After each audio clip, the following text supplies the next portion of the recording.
আজকের এই সুন্দর পরিবেশ নতুন দিশাতে এক পৃষ্ঠা প্রমুখ সম্মেলন, নতুন ধাঁচে। আমার বাদিকে ওয়াল লেখন হয়েছে। অনেকদিন পর এত সুন্দর ওয়াল লেখন আমি দেখেছি, অনেকদিন।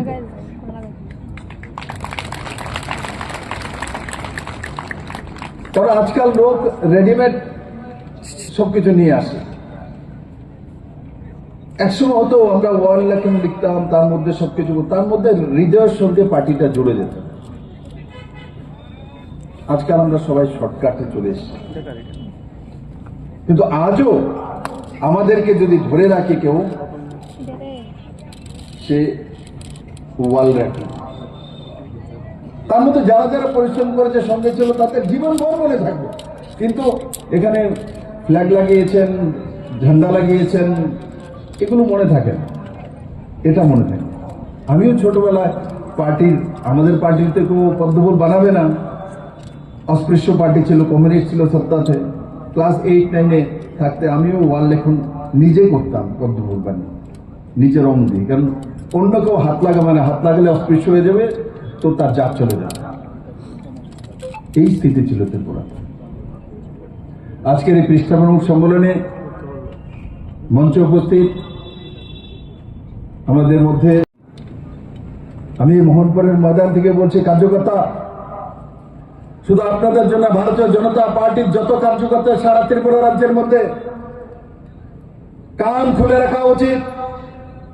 ভারতীয় জনতা পার্টি একমাত্র পার্টি যে রাষ্ট্রহিতের পার্টি। ভারতীয় জনতা পার্টি ওই পার্টি যেই পার্টির নেতা নরেন্দ্র ভাই মোদী। ভারতীয় জনতা পার্টি ওই পার্টি যেই পার্টির নেতা অমিত ভাই শাহ। ভারতীয় জনতা পার্টি ওই পার্টি যে পার্টি একমাত্র অন্তিম জনের পার্টি, পৃষ্ঠা প্রমুখের পার্টি। ভারতীয় জনতা পার্টির মধ্যে নেতা বড় নয়, কার্যকর্তা বড়। তাই বন্ধুরা, যেটা আপনাদের কাছে চাইছি সারা ত্রিপুরা রাজ্যের জন্য আমি বলছি, যুব মোর্চাকে, মহিলা মোর্চাকে, এবি ওবিসি মোর্চাকে, এসসি মোর্চাকে, এসটি মোর্চাকে নিজেরা কারিক্রম লাও।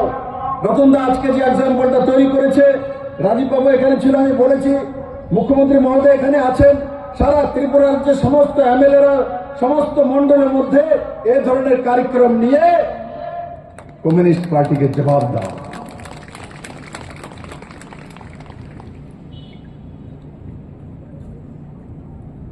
এখানে রাজীব বাবু না কে জানি বলছিল 50 বছর যাবৎ কমিউনিস্ট 50 বছর।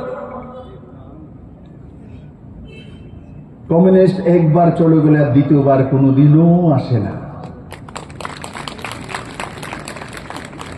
মানুষকে মনে করিয়ে দিতে হয় আমাদেরকে। অতীত ছেড়ে বর্তমান হয় না, বর্তমান ছেড়ে ভবিষ্যৎ হয় না। 35 বছর তাদেরকে দেওয়া হয়েছিল। ত্রিপুরার জন্য এরা কি করেছে? কি তাদের প্যারামিটার? মহিলাদের জন্য, যুবাদের জন্য কি ভবিষ্যৎ রচনা করেছিল?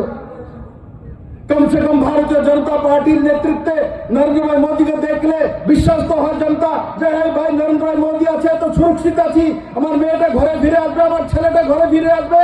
আর পাকিস্তান যদি আক্রমণ করবে তো সার্জিক্যাল স্ট্রাইক করবে, অপারেশন সিন্দুর করবে। বিশ্বাস তো আছে ভারতীয় জনতা পার্টির কার্যকর্তার উপরে। অমিত ভাই শাহর উপরে বিশ্বাস তো আছে যে 370 হটানোর মতো জন্ম রাখে অমিত ভাই শাহ।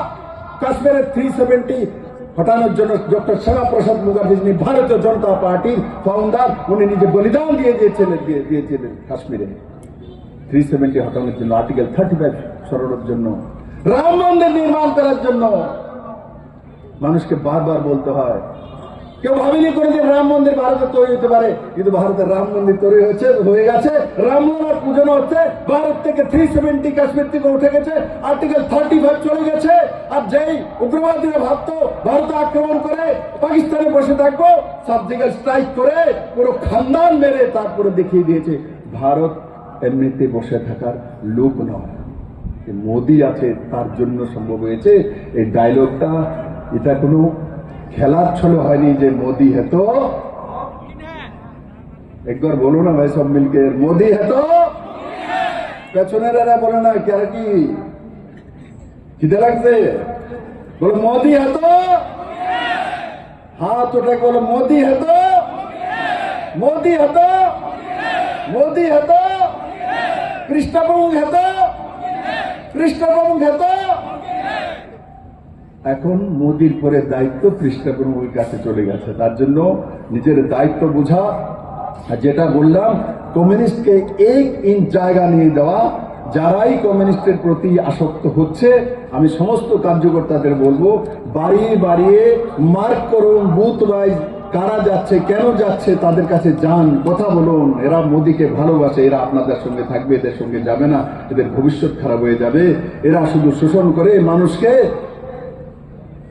উকসিয়ে, মানুষকে তাতিয়ে রাজনীতি করে, তার বাইরে কোনো কিছু নাই। তার জন্য বন্ধুরা, আমি আশা করি ভারতীয় জনতা পার্টির যে প্রদেশ সভাপতি রাজীব ভট্টাচার্য আছেন, পার্লামেন্ট সেশন চলছে, সেশনের পর সারা ত্রিপুরা রাজ্যে এই ধরনের পৃষ্ঠাপ্রমুখ করে, সম্মেলন করে সমস্ত কার্যকর্তাদেরকে এক জায়গায় এনে আর বুথ ওয়াইজ কার্যক্রম রেখে, শক্তি কেন্দ্র ওয়াইজ কার্যক্রম রেখে আমাকে মাননীয় মুখ্যমন্ত্রীজিকে, রাজীব ভট্টাচার্যের যা নেতৃত্ব আছে সবাইকে ডেকে নিয়ে পুরো রাজ্যভর কার্যক্রম করুন।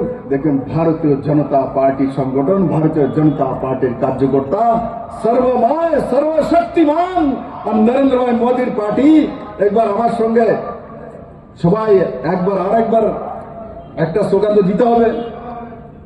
কোনটা দিতে হইব, কোনটা একটা স্লোগান বলবে তোমাদের মাঝখানে কেউ? আর কোন স্লোগান দেবে? একটা স্লোগান দেবে, দেবে? বলো মোহনপুরবাসী কি, মোহনপুরবাসী কি। এবার বলো ভারত মাতা কি, ভারত মাতা কি, ভারত মাতা কি। সবাইকে অনেক অনেক ধন্যবাদ।